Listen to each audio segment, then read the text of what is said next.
Good morning, my friends. Oh, I'm sitting outside right now in the blessed sunshine of an absolutely gorgeous morning.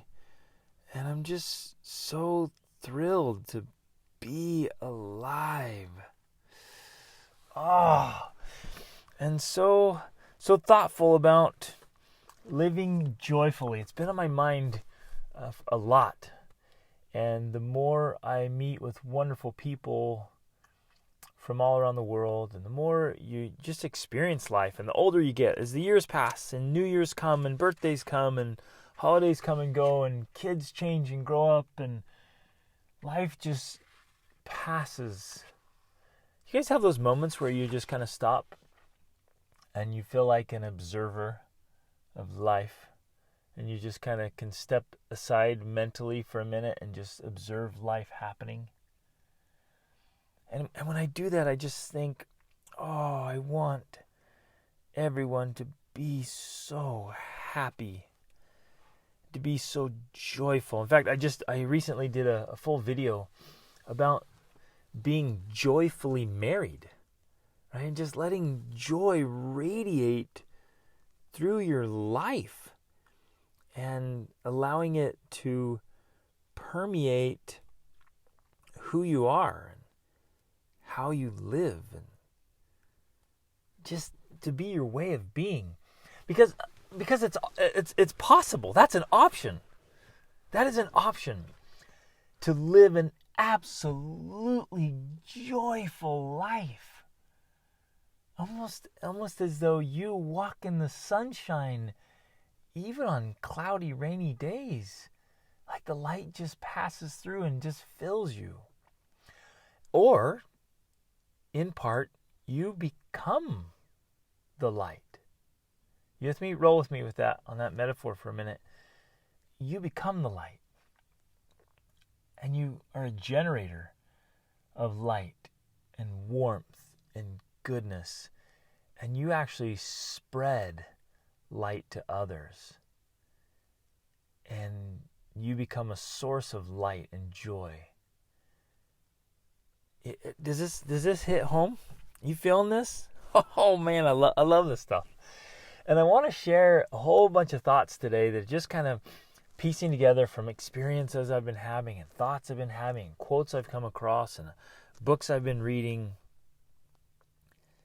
And I want to talk about how you and I can settle into, I don't know if I like that word, but settle into this space and place of joy, to a role, a way of being.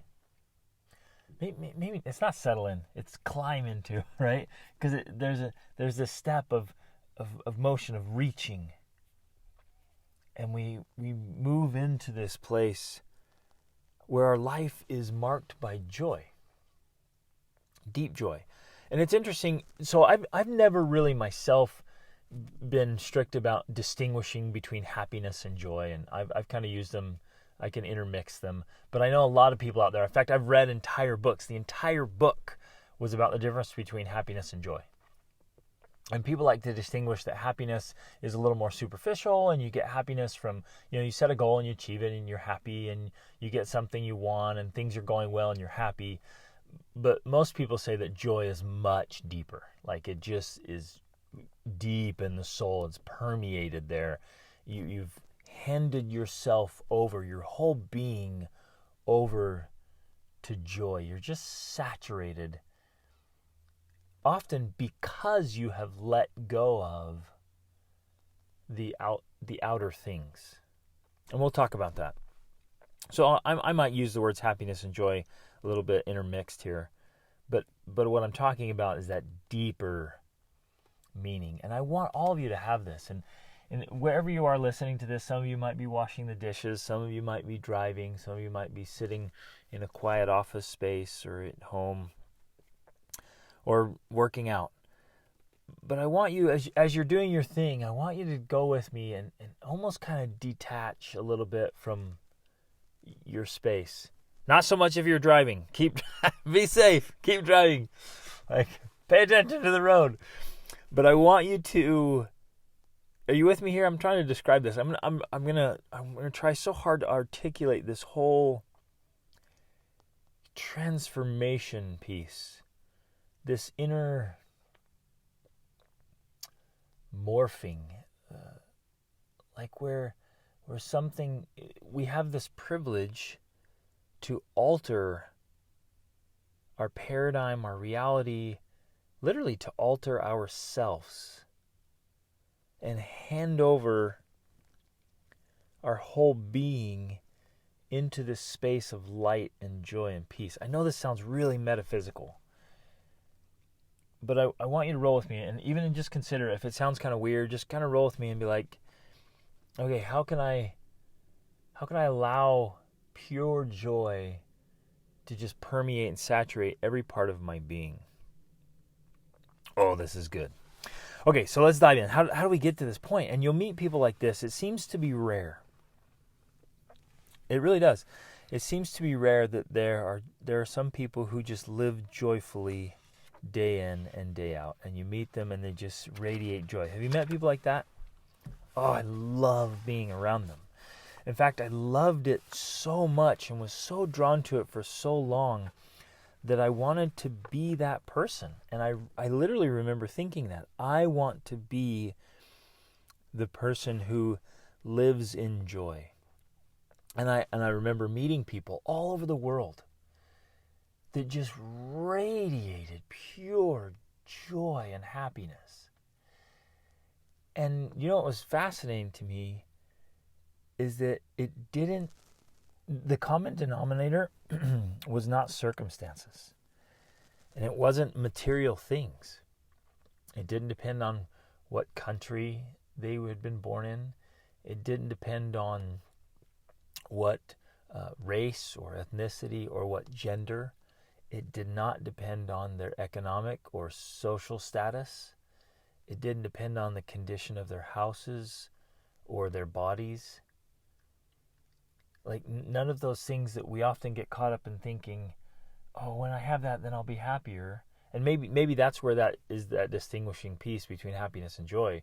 Some of those things bring the happiness, but when you meet people, they seem to have transcended all of those other things. You with me on that? It wasn't a factor. They just beamed. You know what I'm talking about, right? You've met people like that? They just beamed with light and warmth and goodness. And I can see them now in my mind's eye in India, rural India, in the middle of nowhere, in extreme poverty, just radiating. I can see them way up in the hills in Guatemala, indigenous villages, in this tiny little house with this tiny little person. She wasn't even up to my shoulders, and she just glowed. I can see them in Morocco, out near the Sahara. I can see them across Europe and in Iceland and all across the United States and Mexico. I can see them in Nepal, far, far, far up in the mountains, where you have to walk for days to get these little villages or monasteries. I can see them gathering wild mushrooms there. And it's all these interactions, these memories, and these people just radiated. And you knew there was something special about them, something unique. And I think that thing is they had given themselves over to joy. Somebody one time said that joy has little to do with our circumstances and everything to do with our focus. And it's reported that Helen Keller said that many persons have a wrong idea about what it is that constitutes true happiness or joy. I added the or joy there. The quote continues, "It is not attained through self-gratification, but through fidelity to a worthy purpose." That's that handing themselves over, right? That's giving yourself over to a deeper, more meaningful, more purposeful way of being, a way of living, an objective. It's getting outside of what we call the rat race, what I call the peacock pageantry, where we feel like we're just constantly in this pageant trying to, outdo the others, where we're just hyper concerned for the opinions of other people and, these measurements. This is what gets in the way. It's the social measurements. We are so hypersensitive sometimes to social measurements that we literally neglect our own joy and happiness because we're trying so hard to keep up with some kind of social standard. Some kind of spoken or unspoken measurement of the pageantry. And our focus is so much on that we literally miss out on being a truly joyful person. Woo! And yet that deep joy that we're talking about comes from being aligned wholly and completely with an ultimate objective and purpose, a much higher life purpose with greater meaning, and the commitments, the determination, the dedication to seek those things, to be those things. And we give ourselves to that wholeheartedly and completely. Like we can't do it in pieces because it would be fragmented, right? It would be incomplete. It's a wholeness. Like we can't hold back. Got this little section of our heart here that's just filled with selfishness, and we're going to hold on to that and our favorite little sins or whatever, like whatever it is, our favorite little social competition or something, or our envy or jealousy, our bitterness, like we hold on to that, right? Well, I'll give away everything else but that. And that, all that does is limit us. It limits ourselves. Right? And so we have to find our place. We have to take our stand. We have to ignite and feed the inner light. Really, for me, the inner bonfire, right? And just, whoa, yeah.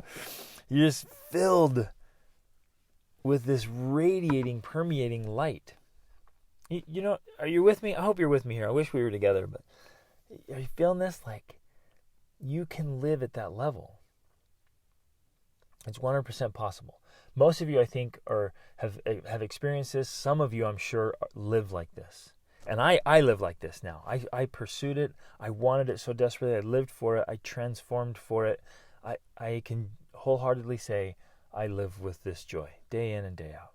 I do. And it was initially, years and years ago, I would blame my circumstances.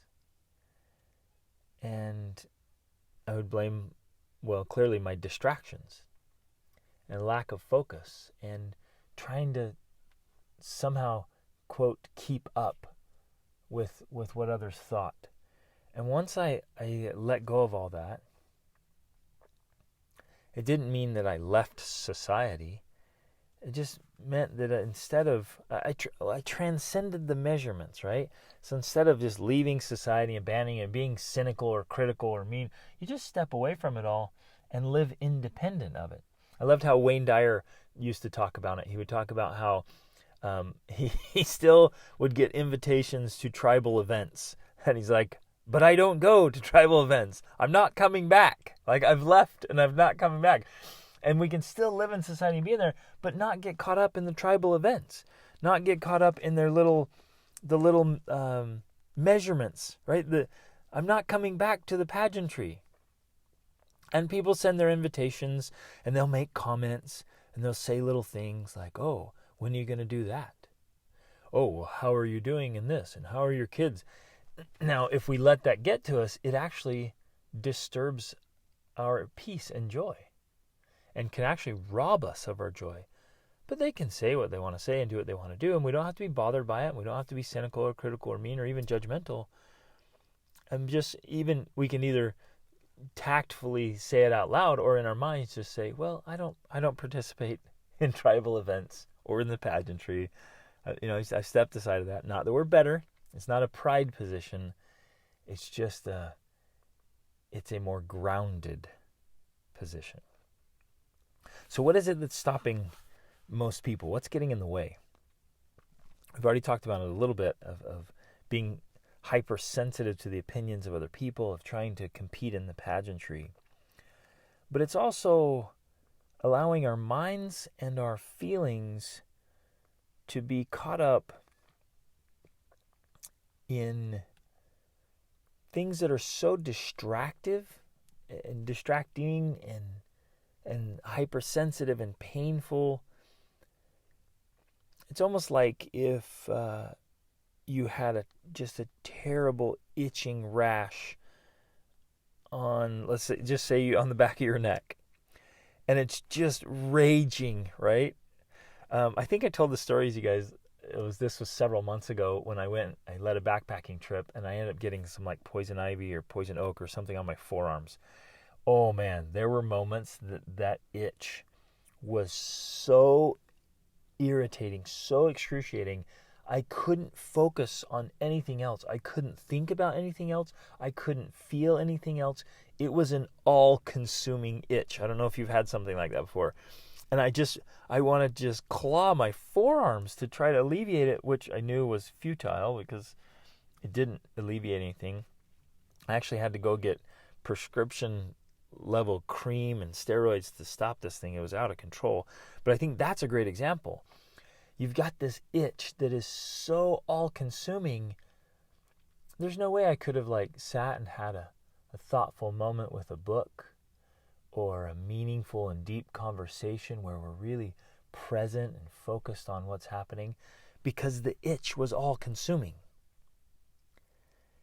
And we get like that sometimes. We get things in our heads as some kind of criticism, some kind of cynicism, some kind of pessimism, some kind of blaming and complaining, and just an irritation.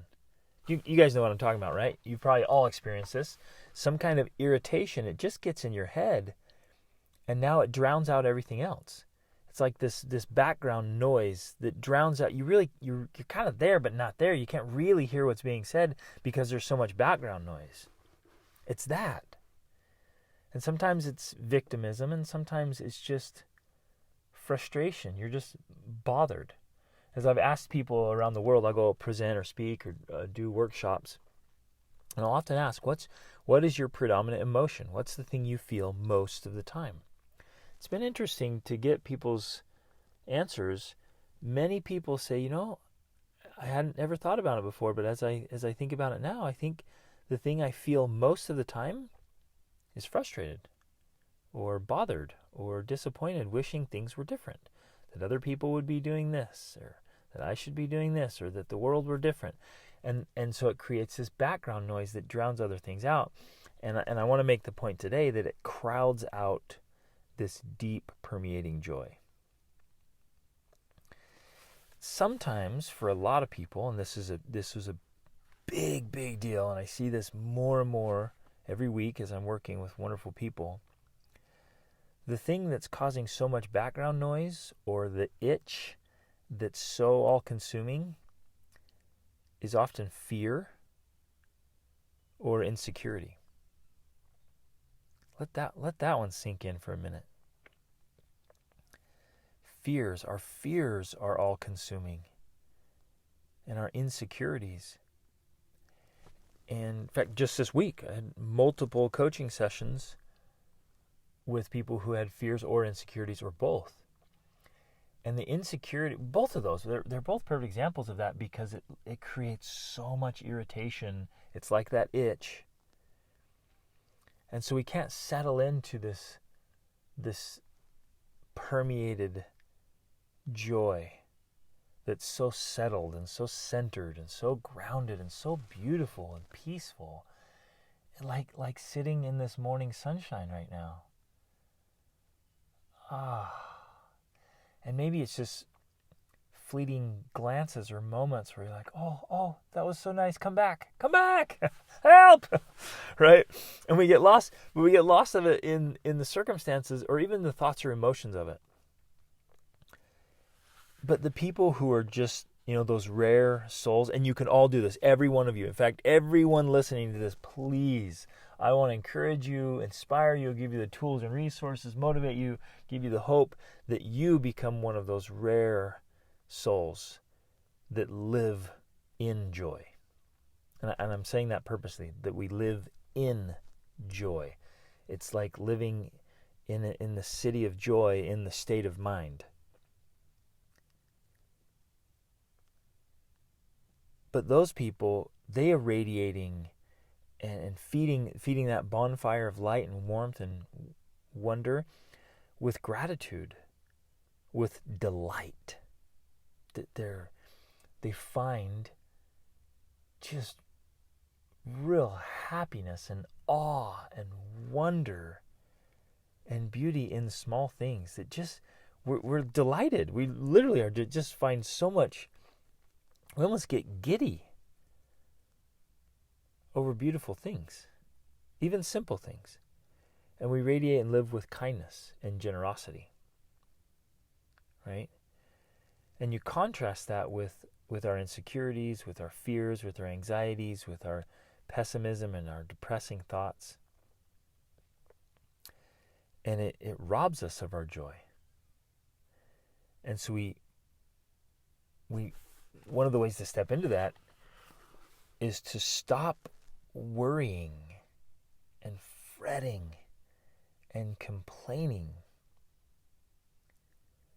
Because a mind that is constantly preoccupied with stuff leaves no room for joy. Let that sink in.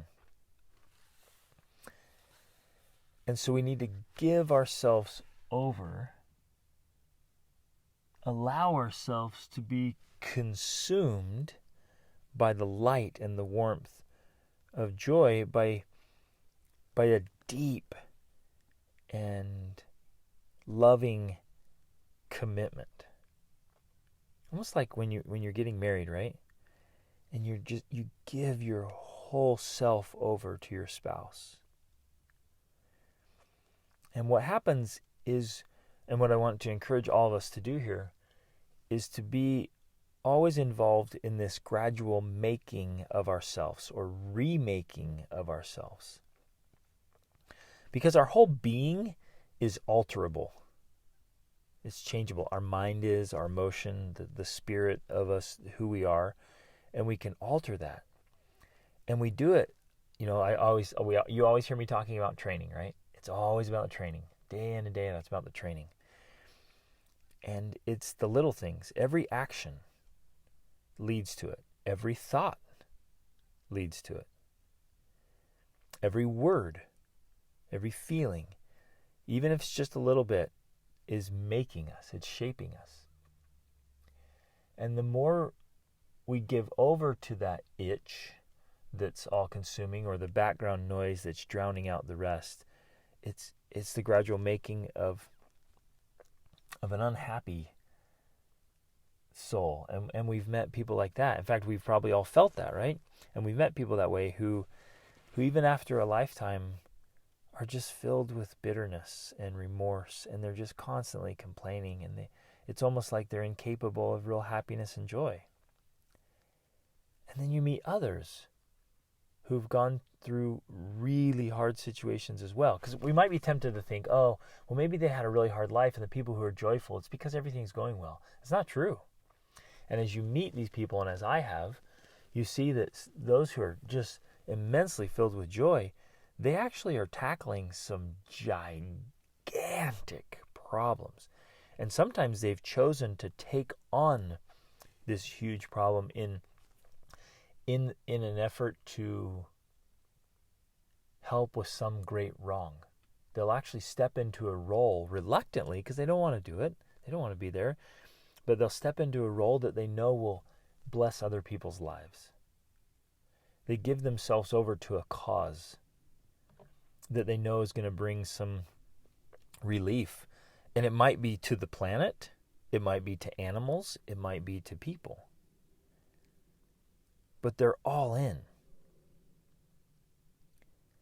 And oh man, you with me here? Like, this is so odd. And they get in on it, and it's not that the burden doesn't take away from their joy.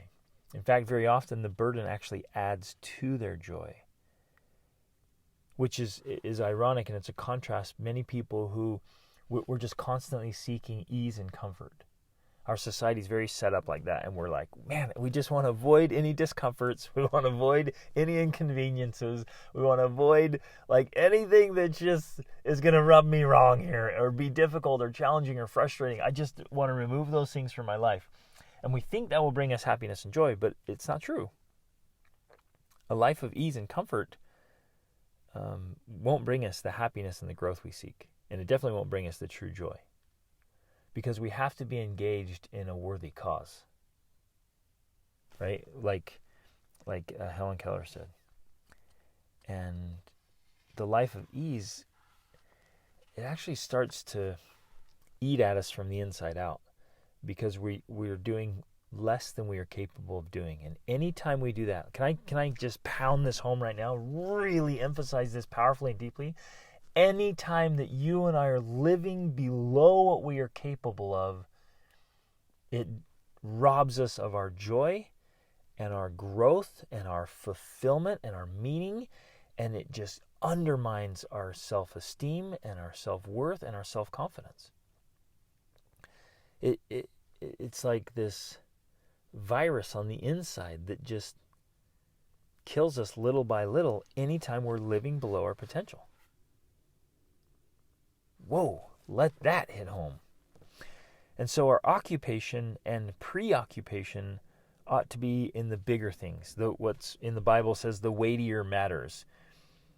It's like, and it's just deeply, what's the word? It's intertwined. All of it. It's all intertwined, and it's actually a mixing. I wish I had a stronger vocabulary here. It's a mixing of liquids or fluids or things that they begin to mix, and they stay kind of separated, but eventually they become one. And it's almost, maybe it's this. Maybe it's the one thing dissolves into the other until the mixture is just this pure, beautiful joy. Here's another quote by Helen Keller. She said, "There is joy in self-forgetfulness." And so she said, "I try to make the light in others' eyes my sun, the music in others' ears my symphony, the smile on others' lips my happiness." Whoa, right? And it's not to this place of self-neglect, because we have to always be involved in self-care and filling ourselves so that we have something to give. You can't draw from an empty well. But the purpose of filling ourselves, the purpose of working on ourselves, is so that we have more to give. Not so that we isolate ourselves from a good cause. Isn't this awesome? There was a professor at Yale, and you guys, I'm reading a couple things, sharing a couple things from the introduction of a book called The Second Mountain. I've just got started on it, and it just hit with all these thoughts I've been having, and I'm sharing some of these thoughts and quotes here. And he quotes from a Yale professor, Miroslav Volf, who essentially says, like, joy is not a self-standing emotion, right? It's the crown of a well-lived life. And he says, joy is not merely external to the good life. Rather, the good life expresses and manifests itself in joy. Right? Joy is the emotional dimension of life that goes well and that is led well. A positive, effective response to life going well and life being led well. right? I love this. And it's where you guys just living in the light, living in joy. I love that idea. Like and we get, maybe we can even see joy as this thing that exists, this light and warmth and radiant beauty and wonder and awe and delight. And we dissolve ourselves into it, into a worthy cause, into a greater ideal, into this mission, this purpose. And you guys, I get it. Like some of you right now are in the midst of raising little people, and they are they are so taxing. And you're like, like you are destroying my stuff and painting on my wall and cutting the pages out of my books and stabbing holes in my furniture. I've told you guys that story. And taking off dirty diapers and dragging them along the floor and keeping me up all night and then getting me up out of bed early in the morning. I know a lot of you are in the middle of that, or you're dealing with like some serious stuff at work. I know because I talk to you, I meet with you all the time. I know some of you are dealing with really difficult people at work, bosses, coworkers, employees, partnerships that have gone sour, like a lot of stress. Some of you are dealing with divorces, with children who are just going AWOL. They're struggling. Some of you are dealing with really difficult health and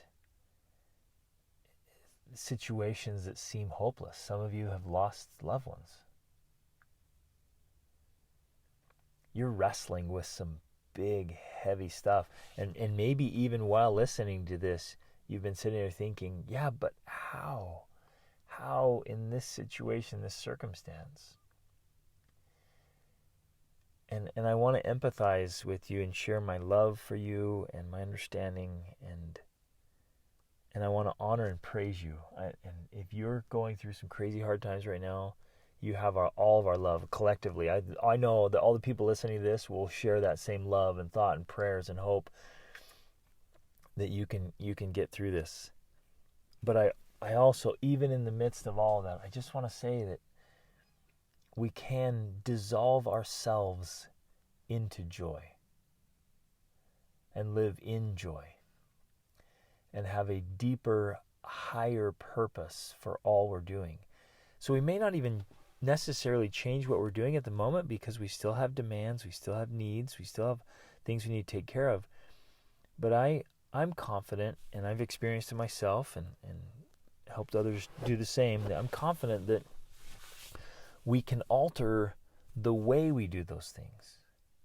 We can alter what's happening in our minds and in our hearts. And it's totally possible, because I've done it, to get rid of the all-consuming itch and to quiet the noises that drown out everything else. And so we're just literally saturated, permeated, consumed, and filled with joy, where we are joy. And joy is us. You with me? Man, it's really metaphysical again. And I'm trying to share this in a way that we just get it, like, I'm living in joy, and joy is in me. And I just have this deep, deep sense of satisfaction and settled peace in my heart. I can feel it right now. I hope you can feel it right now. Even if it's just for this moment, because you're facing hard things. But I want to invite you to what I was talking about earlier, gradually make yourself where it becomes who you are and how you live. And that whatever the day may bring doesn't really matter. You'll go after it. If it brings a problem, if it brings stress, you'll handle it. It's okay. We got this. We'll keep going. And if it brings great things, it brings negative things, whatever, it just brings its things. And you keep moving forward with joy. And you face your challenges with joy. You chase your dreams with joy. You face your obstacles with joy. You just live with joy. And people will come with their problems and their negativity, but it won't stick to you. And you'll spread some joy and light and love to them. And we quiet our own insecurities, and we quiet the ego in there, and we quiet our fears and our anxieties, because joy just permeates all of our thoughts and all of our feelings, all of our words, all of our actions. And we're just bathing in this beautiful morning sun. And we're in it, and it's in us. Oh, I love that. I love this. Let's live in joy together, my friends. It's possible. And don't feel guilty about it. Don't even be stressed about it. Just start gradually moving towards it. Move towards the light until it becomes a part of you and you become a part of it. Oh, and then life is so good. And then you can just spread that and share it with everyone you meet and in every interaction. And it just feels so wonderful, so delicious, so delightful, so good. Oh, love you guys. Remember, awesome is always an option. Reach upward.